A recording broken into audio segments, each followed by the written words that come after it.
बाप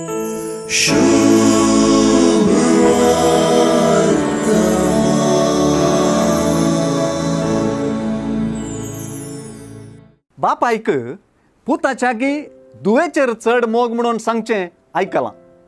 पुरुष प्रधान समाजांत दुवेक बाप आयतावन वा आपलो म्हणल्या दादल्या व्यक्तितावन आदार लाभूंकूच जाय.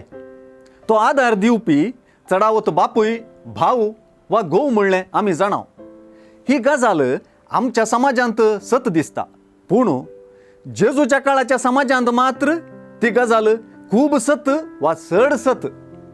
हे दिशेनच आयची सुवार्ता पळोवंक जाय. आयची सुवार्ता बापाय दुवे संबंधाची काणी. एकली 12 वर्सांची अजून बापायच्या राक्षक बावळ्यांक चढ करून चिडकोण आसची.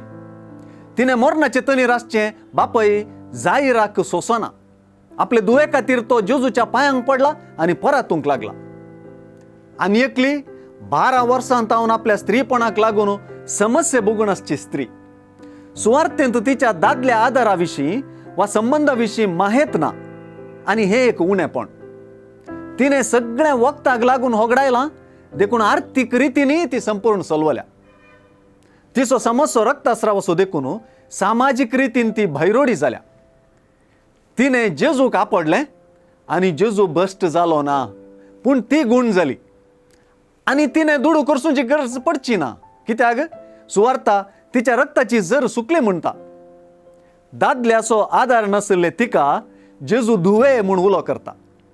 सुवार्थेंत जेजू तिका बापायच्या जाग्यार रावन विशेष हुस्को दाखयता. समाजांत गरज आसलें दादल्याचें उणेपण आपल्या बापाय सारके जतनेन आनी धुवे म्हणून आपोवन तो भरती करता. तुजे दुवेन प्राण केलो म्हणली कठीण दुखेची उतरां आयकून खंयचो बापूय देदेस्पर जावचो ना. असल्या बापूय जायराक तूं कांय भियेनाका, तुवें सत मानल्यार मात्र सई म्हणल्या उतरांनी बुजोवन शेकीन त्या बापाय समकारच ताचे दुवेक हात दिवन उखलता. आज जेजू थंय बापायचें काळीज झळकता. एका बापायक आपले दुयेचो असो हुस्को समजूनचें मोनी जेजू थंय झळकता.